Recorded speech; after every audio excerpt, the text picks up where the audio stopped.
మా పార్టీ కేంద్ర కమిటీ సభ్యులు కామ్రేడ్ సర్పల్లి సీతారాములు గారు, అలాగే మాజీ ఎంపీ గౌరవనీయులు కామ్రేడ్ బియ్యం బాబురావు గారు, మన పార్టీ రాష్ట్ర కమిటీ సభ్యులు మన జిల్లా ఇన్ఛార్జి కామ్రేడ్ బండారు గారు. ఇప్పుడు ప్రారంభ సూచకంగా మొదట మన జెండా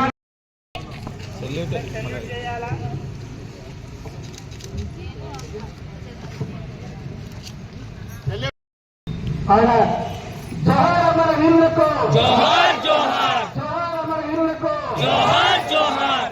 వర్ధిల్లాలి ఎర్ర జెండా, వర్ధిల్లాలి వర్ధిల్లాలి, వర్ధిల్లాలి ఎర్ర జెండా, వర్ధిల్లాలి వర్ధిల్లాలి, వర్ధిల్లాలి ప్రజా పోరాటాలు. జోహార్ సుందరయ్య, జోహార్ జోహార్, సాధిస్తాం నీ ఆశయాలను, సాధిస్తాం సాధిస్తాం, జోహార్ సుందరయ్య, జోహార్ జోహార్, సాధిస్తాం నీ ఆశయాలను, సాధిస్తాం సాధిస్తాం. అట్లనే అమరవీరులకు పూలు అలా జోహార్ అమరవీరులకు, జోహార్ జోహార్, సాధిస్తాం అమరవీరులారా మీ ఆశయాలను, సాధిస్తాం సాధిస్తాం, సాధిస్తాం అమరవీరులారా మీ ఆశయాలను. సాధిస్తాం సాధిస్తాం. జిందాబాద్ సిపిఎం, జిందాబాద్ జిందాబాద్. సభ్యులు సీతారాం యేచూరి గారికి పూలమాలను సత్కరిస్తా ఉన్నారు. జోహార్ జోహార్ కామ్రేడ్ సీతారాం యేచూరి, జోహార్ జోహార్, జోహార్ కామ్రేడ్ సీతారాం యేచూరి. జోహార్ జోహార్.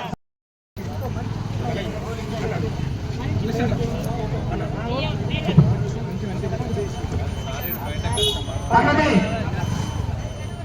కామ్రేడ్ మేస్టర్ మనోహర్, జోహార్ కామ్రేడ్ మేస్టర్ మనోహర్, సాధిస్తాం మీ ఆశయాలను అర్పించాలి. రైట్ కాంగ్రెస్ మిగిలిన కాంగ్రెస్ అందరూ కూడా వరుసగా అమర వీరులకి జోహార్లు అర్పిస్తారండి.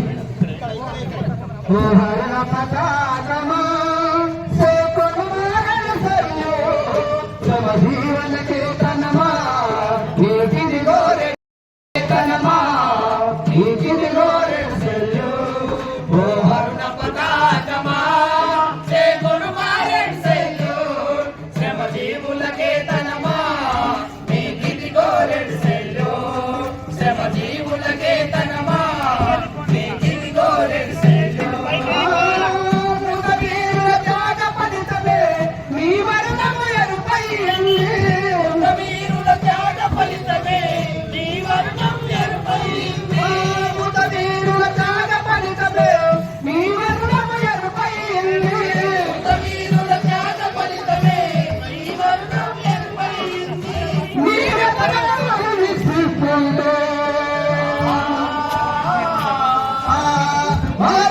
శ్రమ జీవులకే తనమా నీకిది గోరెడ్ సెల్యూట్. ఉన్నది శుద్ధి అది నవీన కార్మిక శక్తి. నీలో ఉన్నది శుద్ధి అది నవీన కార్మిక శక్తి. నీలో ఉన్నది శుద్ధి అది నవీన కార్మిక శక్తి. నీలో ఉన్నది శక్తి అది నవీన కార్మిక శక్తి.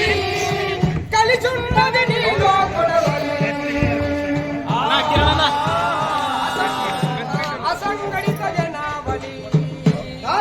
ఓ కరుణ పతాకమా జై గురుమారెడ్ సెల్యూట్, శ్రమ జీవులకే తనమా నీకిది గోరెడ్ సెల్యూట్, శ్రమ జీవులకే తనమా నీకిది గోరెడ్ సెల్యూట్. మహాసభను ప్రారంభిస్తూ మన కామ్రేడు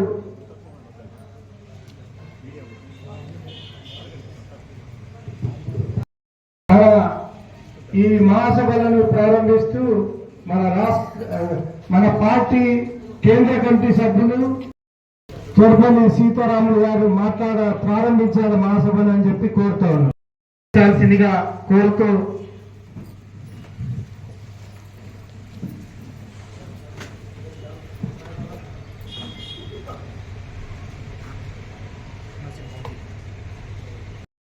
తన మతోన్మాద ఎజెండాని విస్తృతంగా ప్రజలకు తీసుకుపోయి జరుగుతుంది. ఆ ప్రమాదాన్ని పసిగట్టాల్సినటువంటి అవసరం ఉంది. ఆ ప్రమాదం గురించి ప్రజల్ని ఎడ్యుకేట్ చేయాల్సిన అవసరం ఉంది. ముఖ్యంగా బీజేపీ అంటే అది ఆర్ఎస్ఎస్ సిద్ధాంతాన్ని అమలు చేసే పార్టీ. ఆర్ఎస్ఎస్ సిద్ధాంతం మన ధర్మశాస్త్రాన్ని అమలు చేయాలి. అదేవిధంగా మతోన్మాదాన్ని రెచ్చగొట్టి మత రాజకీయాలతో హిందూ దేశంగా భారతదేశాన్ని మార్చాలనే సిద్ధాంతం ఆర్ఎస్ఎస్ సిద్ధాంతం. ఈ దేశానికి చాలా ప్రమాదకరమైనటువంటి సిద్ధాంతం.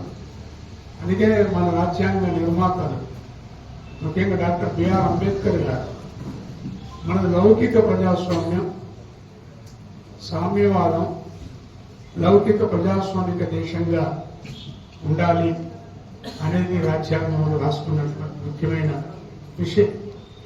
ఇప్పుడు 75 సంవత్సర రాజ్యాంగ దినోత్సవం జరుగుతుంది. ఇప్పటికే బీజేపీ ప్రభుత్వం అధికారం మీదకి వచ్చి 2 దఫాల్లో ఇది 3వ దఫా రాజ్యాంగం యొక్క మౌలిక సూత్రాలని ధ్వంసం చేసింది. రాజ్యాంగం యొక్క మౌలిక సూత్రాలు ఏంటి? 1 ప్రజాస్వామ్యం, దాన్ని నాశనం చేసింది. 2వది ఆర్థిక స్వావలంబన, ఆర్థికంగా అందరూ సమానంగా ఉండాలని రాజ్యాంగం చెప్తుంది. కానీ అందరం సమానంగా లేము. మన సంపదంతా అదాని జేబుల్లోకి తీసుకుపోతుంది. దీన్ని ఈ విధంగా కార్పొరేట్ శక్తులకి, అదాని అంబానీలకి దేశ సంపదని దోచిపెడుతున్నటువంటి పరిస్థితి పౌరతులకు. 3వది సామాజిక న్యాయం.